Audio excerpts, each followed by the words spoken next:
நம்ம என்ன பார்க்க போறோம்னா மே 2026 மாதம் எத்தகைய ஒரு மாதமாக மேஷராசிக்காரர்களுக்கு இருக்க போகிறதுங்கிறது சயின்டிஃபிக் வேதிக் அஸ்ட்ராலஜி முறையில் எதையும் மிகைப்படுத்தாமல் உள்ளது உள்ளவாறு இந்த ஒளி தத்துவம் எப்படி நம்மளுடைய கர்ம வினைகளை இந்த ஜென்மத்தில் வாழ்க்கை சம்பவங்களாக சாதகமான வாழ்க்கை சம்பவங்களாக சாதகமற்ற வாழ்க்கை சம்பவங்களாக உருவெடுக்கப் போகிறது. அதுக்கு கிரகத்தின் சஞ்சாரங்களும் பெயர்ச்சியும் எப்படி ஒரு தாக்கத்தை மேஷராசிக்காரர்களுக்கு மே மாதம் 2026 அந்த 31 நாட்கள் எப்படி இருக்க போகுதுங்கிறது நாம் துல்லியமாக சயின்டிஃபிக் வேதிக் அஸ்ட்ராலஜி முறையில் பார்க்க போகிறோம் இந்த வீடியோவில். இப்போ பாருங்கள், ஆண்டு கிரகம் என்று சொல்லப்படுகிற குரு 3ஆம் இடத்திலே நீடித்திருக்கிறார். சனி விரயசனியாக 12ஆம் இடத்தில் இருக்கிறார். ராகு 11ஆம் இடத்திலும் கேது 5ஆம் இடத்திலும் நீடித்திருக்கிறார். அதில் எந்த ஒரு மாற்றமும் நாம் மே மாதம் பார்க்க போகிறதில்ல. ஜூன் மாதத்துக்கு அப்புறம் தான் குரு பயிற்சி நடக்கிறதுங்கிறது உங்களுக்கு தெரியும்.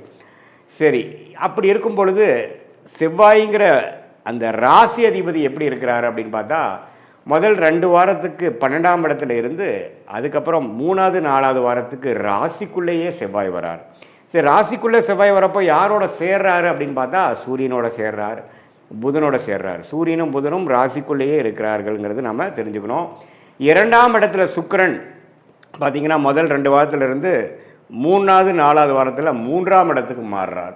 ஸோ சுக்கிரனின் சஞ்சாரம் மேஷராசிக்கு ரொம்ப நல்லா இருக்குது. அதே சமயத்தில் சூரியன் ராஜோகாதிபதி சூரியன் ராசிக்குள்ளேயே வருவது ரொம்பவும் நல்லது. அதே சமயத்தில் குரு 7ஆம் இடம்ங்கிற திருமணம், குடும்பம், நண்பர்கள் ஸ்தானத்தை பார்த்து நீடித்திருப்பது நல்ல ஒரு முன்னேற்றத்தை கொடுக்குது. பட் சனி 12ஆம் இடத்துல இருக்கிறதுனால விரயங்கள் நிறையா போய்கொண்டு இருக்கிறது. உங்களுக்கு கடந்த ஒரு 6-7 மாதமாகவே பார்த்திங்கன்னா என்னதான் வருமானங்கள் இருந்தாலும் சுப செலவுகள் கொண்டிருக்கிறது. குழந்தைகளுக்காக செலவு பண்ணுறது, ஒரு நல்ல ஒரு இன்வெஸ்ட்மெண்ட்டுக்கு ஒரு பணத்தை முதலீடு செய்வது, அதே மாதிரி சில ஃபங்க்ஷன், சில சுப விஷயங்கள் நடத்துவதற்காகவும் சில பிற்காலத்துக்கு வரக்கூடிய ஒரு ஒரு ஒரு பலனுக்காக இப்போ நம்ம சில முதலீடுகள் செய்வதற்காகவும் நம்ம விரயசனியாக மேஷராசிக்காரர்கள் நல்லாவே செஞ்சு கொண்டு இருக்கிறார்கள். அதில் ஒரு நல்ல தசாபுக்திகள் போயிருக்கிறவங்க உபயோகமான ஒரு சுப முதலீடாகவும், தசாபுக்திகள் சுமாராக போகாமல் ஒரு மாதிரி பிரச்சனைக்குரிய தசாபுக்திகள் போகும்பொழுது ஒரு வீண் விரயமாகவும் போய்கொண்டிருக்கிறதுங்கிறது தான் உண்மை. ஸோ இத்தகைய ஒரு மேஷராசிக்காரர்களுக்கு முதல் 2 வாரம் பார்த்திங்கன்னா ராசி 12ஆம் இடத்துலேருந்து செவ்வாய் சனியோடு சேர்ந்து சில பிரச்சனைகள், ட்ராவலிங்கில் சில இடைஞ்சல்கள், அலைச்சல்கள், விரயங்களில் ஒரு பிரச்சனைகள், உடல் உபாதைகள், வம்பு வழக்குகள், கடன் பிரச்சனைகள், இது மாதிரி கொஞ்சம் ராசி அதிபதி சனியோட சேர்றதுனால மேஷராசிக்காரர்கள் கொஞ்சம் டிஸ்டர்ப் ஆகக்கூடிய அமைப்புகள், எண்ணத்தை சொல்லி எண்ணத்தை பண்ணிங்கிற மாதிரி ஒரு மாதிரியான ஒரு மன சஞ்சலனத்தை கொடுக்கக்கூடிய அமைப்பு முதல் 2 வாரம் இருக்குது. அதுக்கப்புறம் 3rd and 4th வீக் கிட்டத்தட்ட மே 15க்கு அப்புறம் பார்த்திங்கன்னா ராசி அதிபதியே செவ்வாயே ராசிக்குள்ளே வருவது மிகவும் அருமை. ஸோ அது சூரியனோட சேர்ந்துருக்கிறது அருமையான விஷயம். சனி விட்டு விலகிறாரு பாருங்க, அது ரொம்ப நல்லது. ஸோ கண்டிப்பாக பிற்பகுதி மே மாதம் 2nd half கொஞ்சம் நல்ல பலன்களை கொடுத்து அடுத்த வரக்கூடிய குரு பயிற்சிக்கு வேணுங்கிற நல்ல தொழில் விருத்தி, வேலை மாற்றம், வீடு வண்டி வாகனத்தில் விருத்தி, அம்மா தாயார் சம்மந்தப்பட்ட விஷயத்தில் ஒரு நல்ல ஒரு நற்செய்தி, அது மாதிரி ஒரு நல்ல அமைப்பை நோக்கி போகக்கூடிய ஜூன் மாதத்துக்கு மேலே வரக்கூடிய யோகத்துக்கு மேஷராசிக்காரர்கள் மே 15ஆம் தேதியிலேருந்தே தயாராகக்கூடிய ஒரு அற்புதமான ஒரு காலகட்டமாக 2nd half of May 2026 வருதுங்கிறது நீங்கள் தெளிவாக தெரிந்து கொள்ள வேண்டும். இது ஒரு நல்ல ஒரு விஷயந்தான்.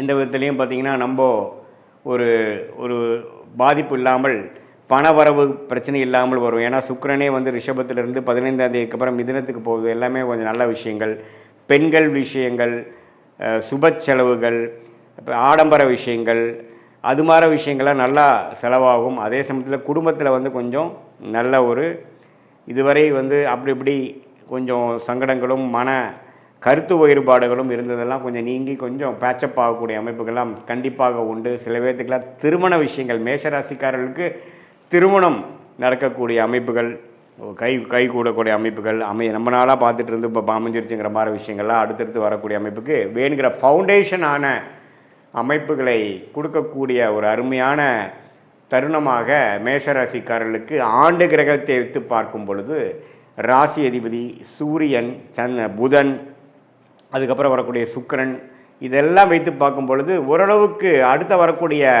குரு பயிற்சிக்கு தயாராகக்கூடிய அந்த பலன்களை பெறக்கூடிய அமைப்புக்கு வேணுங்கிற வாழ்க்கை சம்பவங்கள் ஒரு ஃபவுண்டேஷனாக அடிப்படையாக அமைத்து கொடுக்கக்கூடிய ஒரு அற்புதமான மாதமாக குறிப்பாக சொல்லணுன்னா செகண்ட் ஹாஃப் ஆஃப் மே மாதம் வருதுங்கிறது நம்ம தெரிஞ்சுக்கணும். இது ஒரு பொதுவான பலனை தவிர உங்களுடைய ஜென்ம ஜாதகத்தில் நீங்கள் பிறந்த தேதி, பிறந்த நேரம், பிறந்த ஊரில் எது மாதிரி ஜாதகத்தில் வரீங்க, எந்த லக்னத்தில் வரீங்க, நீங்கள் அஸ்வினி நட்சத்திரமா அல்லது பரணி நட்சத்திரமா, கிருத்திகை நட்சத்திரமா, எந்த நட்சத்திரத்தில் நீங்கள் பிறந்தீங்க, அதுக்கு தகுந்த மாதிரி தசாபுக்திகள் எப்படி போய்கொண்டு இருக்கிறது, தசநாதன் எப்படி இருக்கிறார், புக்திநாதன் எப்படி இருக்கிறார், நீங்கள் எந்த லக்னத்தில் பிறந்தீங்களோ அந்த லக்னாதிபதி எப்படி இருக்கிறார், இதெல்லாம் வைத்து பார்க்கும் பொழுது நாம் இப்போ பேசின கோச்சாரம், சனிப்பெயர்ச்சி, குரு பயிற்சி, இந்த செவ்வாய் பயிற்சி, புதன் பயிற்சி, சுக்கிர பயிற்சி எல்லாம் ஒருங்கிணைத்து பார்க்கும் பொழுது உன்னமே துல்லியமான பலன்கள் மேஷராசிக்காரர்களுக்கு அடுத்த வரக்கூடிய 6 மாதங்கள் எது மாதிரி விஷயங்கள் உங்களை காத்து கொண்டு இருக்கிறது, லைஃப் எக்ஸ்பீரியன்ஸ் எது மாதிரி மாறப்போகுது, எது மாதிரி திசையில் நம்மளுடைய வாழ்க்கை பயணிக்கப் போகிறது, எந்த விஷயங்கள் காத்திருக்குது, எந்த விஷயங்கள் நமக்கு சரி வராது, வேலையா, தொழிலா, வெளிநாடா, உள்நாடா, ப்ரைவேட்டா, கவர்மெண்ட் ஜாபா, என்ன படிப்பு படிக்கலாம், திருமண விஷயங்கள் எப்போ வரும், புத்திர பேரு, குழந்தை செல்வம் எப்போ கிடைக்குங்கிற மாதிரி வாழ்க்கைக்கு தேவையான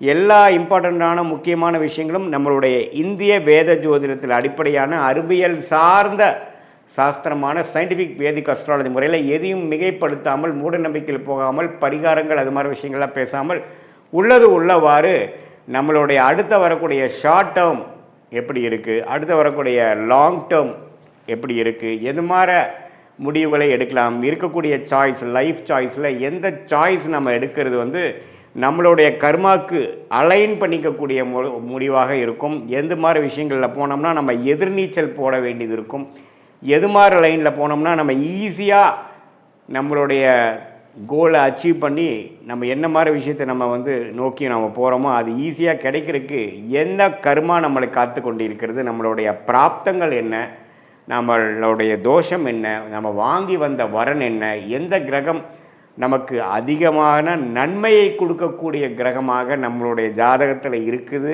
அந்த கிரகத்தின் சார்ந்த படிப்பு, வேலை, அணுகுமுறை, நம்மளுடைய முயற்சி அப்படிங்கிற மாதிரி விஷயங்கள்லாம் நம்ம போனோம்னா வாழ்க்கையில் எளிதில் பிரச்சனை இல்லாமல் பின்னோக்கி போகாமல் முன்னோக்கி போய் எளிதில் கடன் பிரச்சனைகள், தேவையில்லாத பண விரயங்கள், தேவையில்லாத சமய விரயங்கள், டைம் லாஸ், டைம் வேஸ்ட், அது மாதிரி விஷயங்களெல்லாம் தவிர்த்து என்ன செய்யணுமோ அது கரெக்டான டைமில் அந்தந்த நேரத்தில் செய்து, சம்டைம்ஸ் சிலதெல்லாம் நம்ம ட்ராக் ஆகி போயிட்டுருக்கிறப்ப நம்ம ஃப்ரஸ்ட்ரேட் ஆகாமல் பொறுமையோட எந்தெந்த நேரத்தில் எது எது செய்வது நல்லதுங்கிற டைம் லைன்ஸ், எப்படி ஒரு கூகுள் மேப் பார்த்திங்கன்னா நம்ம போகக்கூடிய ரூட்டில் என்னென்ன விஷயங்கள் இருக்குது, டிராஃபிக் எங்கே அதிகமாக இருக்குது, எந்த இடத்துல நம்ம டேர்ன் பண்ணணும், எந்த எக்ஸிட் எடுக்கணும், லெஃப்டா ரைட்டா, எவ்வளோ கிலோமீட்டர் இருக்குங்கிறத காட்டுதோ அதே மாதிரி இந்திய வேத ஜோதிடத்தில் அடிப்படையான சயின்டிஃபிக் வேதிக் அஸ்ட்ராலஜி உங்களுடைய ஜாதகத்தில் இருக்கக்கூடிய நிலுவு சொல்லுகளை புரிந்து